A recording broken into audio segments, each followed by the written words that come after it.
In the midst of an aggressive course of treatment for the coronavirus, Fat Ass 45 had left the hospital with his security detail Sunday so he could ride around in an SUV past his inbred cult followers, cheering him on outside the Walter Reed National Military Medical Center.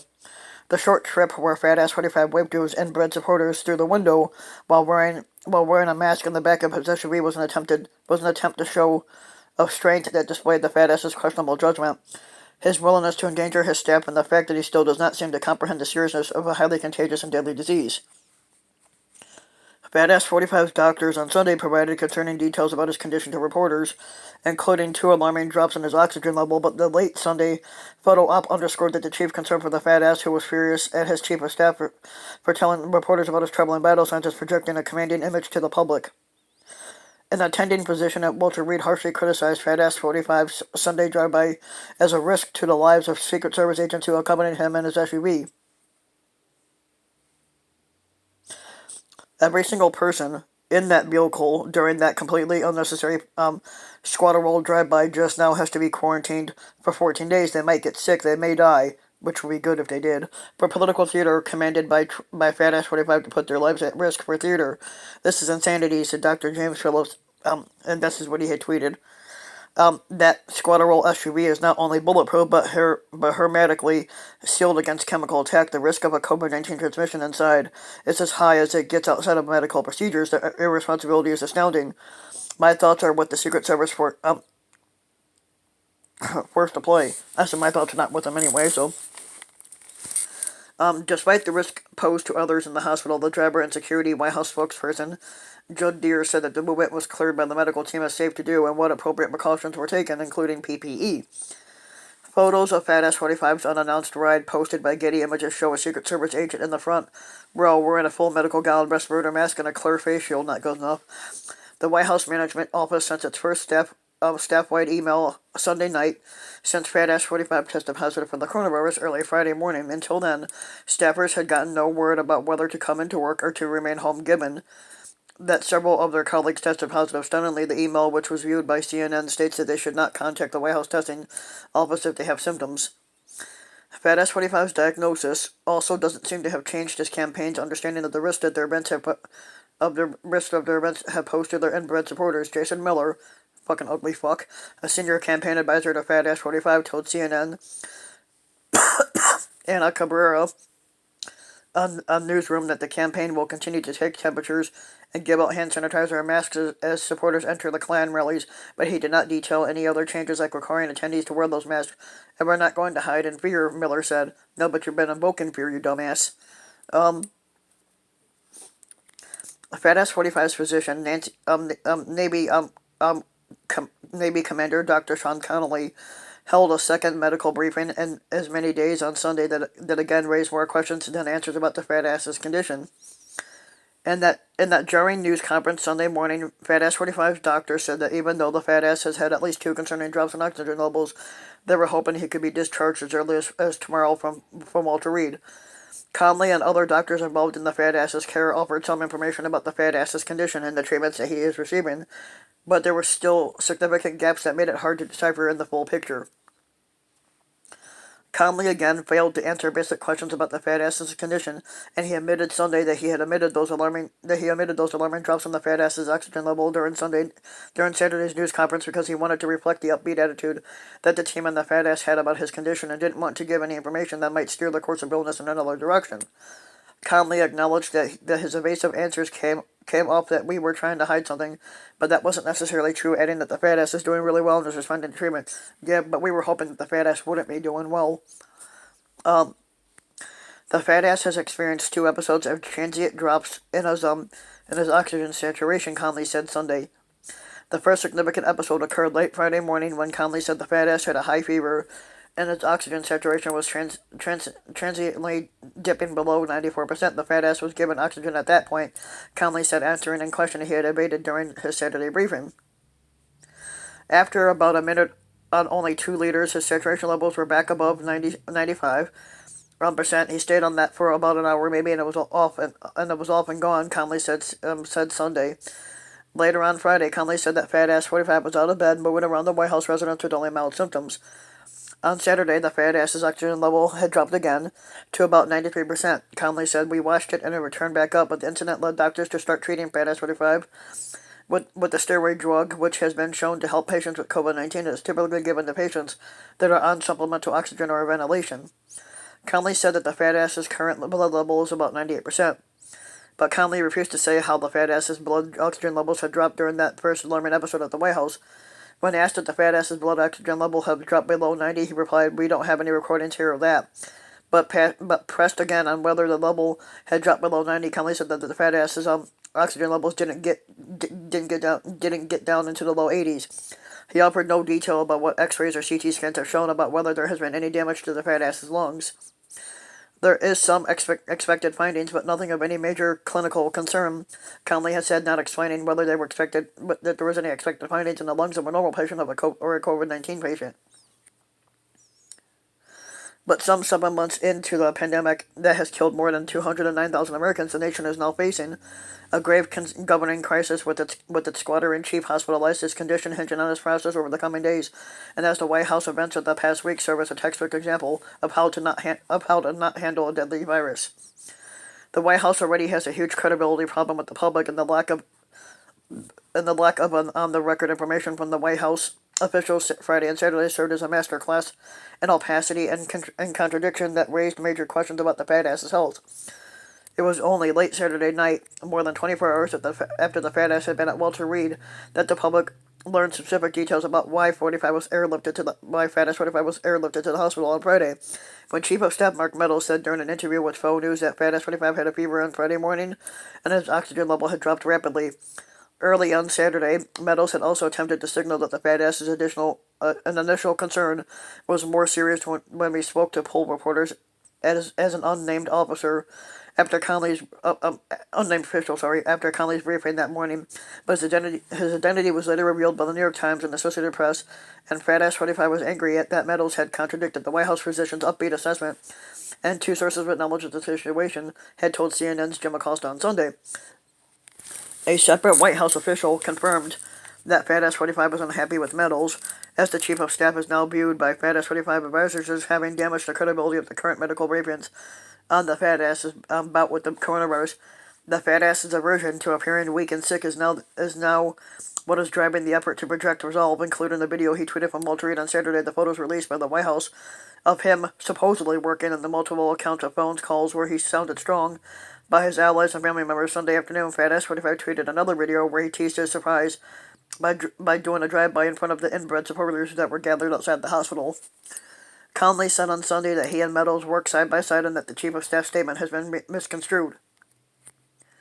What he meant was that 24 hours ago, when he and I were checking on the fat ass, that there was that momentary episode of a high fever and that temporary drop in the situation, which prompted us to act exponentially to move him up here, Conley said, referring to Walter Reed. Many of the fat ass 45 aides are contacts who have recently tested positive for COVID-19 attended the White House festivities honoring Supreme Court nominee, the dumb cunt Amy Coney Barrett, on September 26th in the Rose Garden. At least 7 people had attending that event, particularly, including the fat ass and the first skank, have tested positive. University of Notre Dame president, the Reverend John Jenkins, former counselor to the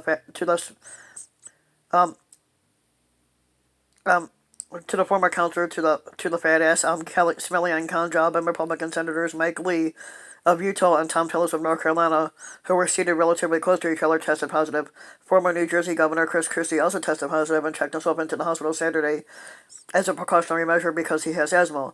Also another person who tested positive today was the dumb cunt Kayleigh McEnama. Khanjob, Christie, and fat ass 45 senior advisor Hope Hicks and his campaign manager Bill Stepien have all tested positive, and they were also all involved in debate prep ahead of fat ass 45's Tuesday clash with Democratic nominee Joe Biden. It seems highly likely that this originated at the SCOTUS announcement last week, a senior administration official told CNN's Jake Tapper.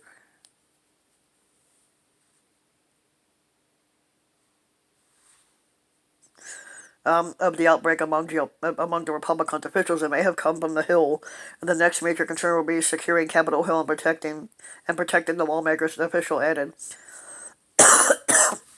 The Badass 45 did not address anyone else's diagnosis during a video message from Walter Reed Saturday. He praised the medical care he had received at Walter Reed. He sought to spin his isolation to his advantage by making it sound like his diagnosis had been inevitable, even though he took a few precautions to prevent it. The fat ass said that he was starting to feel good and that he was receiving therapeutics that he said are like miracles coming down from the imaginary God. This was something that happened, and it's happened to millions of people all over the world, and I'm fighting for them, not just the U.S. No, you're not fighting for us, you're fat ass, you're fighting for yourself. We're going to beat this coronavirus, yeah, but you haven't tried. Or whatever you want to call it, we're going to beat it soundly, which you haven't. Thanking the American people for their well wishes, Fat Ass 45 said that the true nature of his condition will be revealed in the coming weeks, and you don't know. Over the next period of a few days, I guess that's the real test, so we'll be seeing what happens over the next couple of days, Fat Ass 45 said. In the video, the fat ass said that the decision to go to Walter Reed on Friday was his. No, it wasn't. He suggested he didn't like the prospect of staying isolated at the residence. Lock yourself in, don't ever leave, don't even go to the Oval Office, just stay upstairs and enjoy it. And don't see people, and don't talk to people, and just be done with it. That statement in itself from Fat Ass 45, clearly attempting to make himself look like a decision maker in a commanded situation, contradicts reporting from the CNN's Kevin Liptak and Caitlin Collins that the fat ass was reluctant to go. He says, I had to be out front, and this is America, this is the United States, this is the greatest country in the world, and this is the most powerful country in the world. Fat Ass 45 continued the video. He says, I can't be locked up in a room upstairs and totally safe and just say, hey, whatever happens, I can't do that. Yeah, but you're okay with letting 209,000 plus people die. For much of this year, Fat Ass 45 has spun an alternate reality about the dangers of coronavirus, disputing science and the efficacy of masks, and downplaying the risks to the American people, and making false statements about how 99% of the coronavirus cases in America are totally harmless or that the virus affects virtually nobody. He encouraged his dumbass aides and advisors to live in that dangerous fantasy land, pushing his luck to the limits as late as this past week when he again recklessly gathered thousands of unmasked Americans at his Klan rally and packed the top officials in government into a Rose Garden ceremony for his Supreme Court nominee. All the while, the White House officials embraced the fallacy that administering rapid coronavirus tests frequently at the White House could provide a shield of immunity. The fat ass's construct crumbled on Friday when he was airlifted to Walter Reed after testing positive for the virus, while many of his dumbass aides and dumbass advisors and allies were testing positive for COVID-19 after interacting with him over the past week. The White House seemed to be continuing to downplay concerns about the severity of the virus Saturday morning during Connolly's first news conference at Walter Reed, where he described the fat ass as upbeat and feeling good without revealing any of the alarming developments with his oxygen levels the day before. Connolly repeatedly stated on Saturday that the fat ass was not currently receiving any, but his rosy pronouncements about the fat ass's condition were contradicted minutes later in a statement that he was given to poll reporters from a source from with Fat Ass 45's help later identified as medals. On Saturday evening, Connolly followed up with another memo stating that Fat Ass 45 remains fever-free and all the supplemental oxygen with the saturation level was between 96 and 98% all day, which is within the normal range for a blood oxygen level. That statement now appears to conflict with the information Connolly revealed Sunday morning when he described the drop in the fat ass's oxygen level to 93% on Saturday. Though Connolly did not specify what time that had happened, while the fat ass was still at the White House Friday, he was administered the experimental Regeneron antibody cocktail. If I'm saying that right, I don't know. A promising treatment that has not yet been approved by the Food and Drug Administration, Food and Drug Administration, that was intended to help boost the fat ass's immune system as he fights the virus. Once Fat Ass 45 was at Walter Reed, doctors initiated the antiviral drug remdesivir. He is receiving a 5-day course of the drug, which has been shown to shorten recovery time for some coronavirus patients. But the fat ass completed his second dose on Saturday evening, and he's also continuing on something called dexamethasone, which is the first dose of which he received on Saturday. Dr. Brian Garibaldi, one of Fat Ass 45's doctors, said that the fat ass has been up and around on Sunday. Our plan for today is to have him to eat and drink and be up and out of bed as much as possible to be mobile, Garibaldi had said. And if he continues to look and feel as well as he does today, our hope is that we can plan to discharge him as early as tomorrow to the White House, where he can continue his treatment course. But there is a long history of White House officials covering up or obfuscating about the medical condition of the sitting fat ass. From Goldberg Cleveland's secret surgery to remove a tumor in his mouth aboard a friend's yacht to John F. Kennedy hiding his Addison's disease.